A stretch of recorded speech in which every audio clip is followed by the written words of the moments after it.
এদিকে পেটে বাতাস ঢুকিয়ে নারায়ণগঞ্জে আবারও এক শিশুকে হত্যা করা হয়েছে। এবার নির্মম এই ঘটনাটি ঘটেছে জেলার সোনারগাঁয়ের মহেশটেকে বিয়ার স্পিনিং মিলে কাজ করত 15 বছর বয়সী শিশু ইয়ামিন। প্রত্যক্ষদর্শীরা জানায় বুধবার রাত 10টার দিকে কারখানায় কাজ করছিল সে।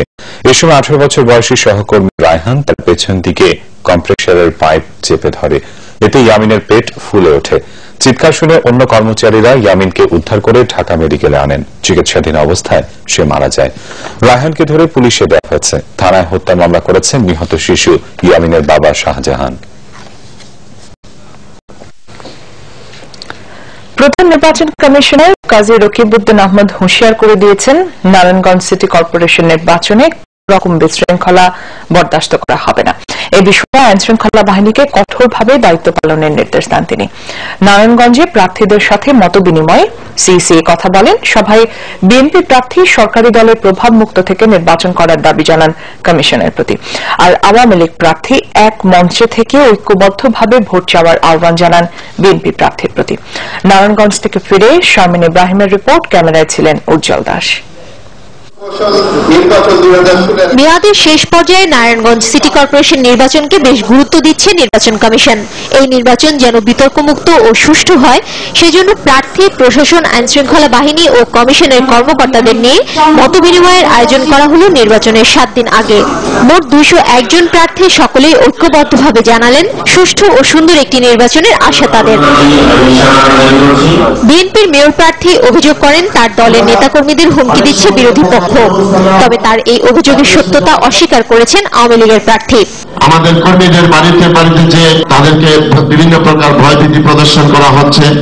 আমি কয়েকটি বিষয়ে রিটার্নিং অফিসারের বরাবরে আমি দরখাস্ত দিয়েছি।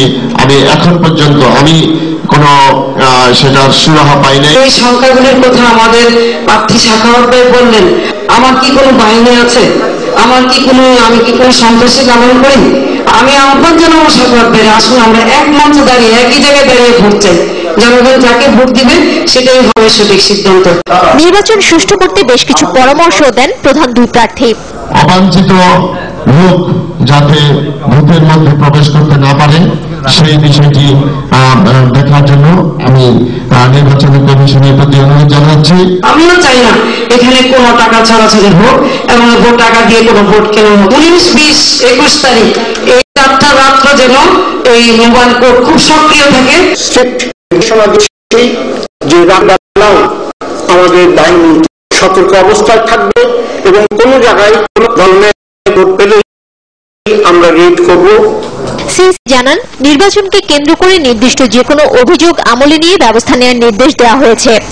আমার মাল ভোট কেন্দ্রে পৌঁছানোর পর থেকে সারা রাত্রি পাহারা দিতে রকমের বিশৃঙ্খলা আমরা বরদাস্ত করব না।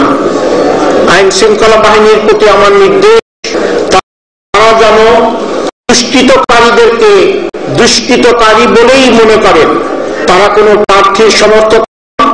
নির্বাচনে সেনা মোতায়েনে প্রার্থীদের দাবির প্রেক্ষিতে সিইসি জানান, শেষ মুহূর্ত পর্যন্ত পরিস্থিতি বিবেচনা করে আইন শৃঙ্খলা বাহিনী মোতায়েন করা হবে। এই সমস্ত ফোর্সেস মোতায়েন করা। শারমিন ইব্রাহিম, বাংলা ভিশন, নারায়ণগঞ্জ।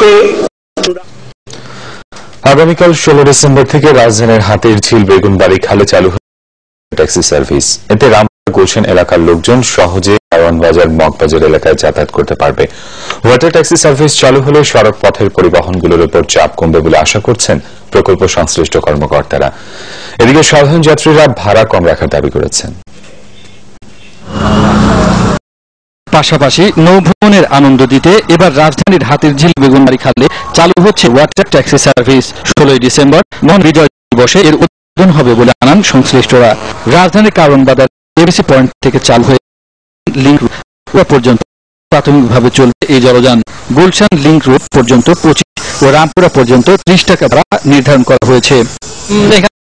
কারওয়ান বাজার বা এবিসি ওই এলাকাতে খুব দ্রুত যেতে পারবো। ভাড়াটার দিকেও একটু দৃষ্টি রাখা উচিত। যদি ভাড়াটা কম হয় তাহলে জনগণের বেশি।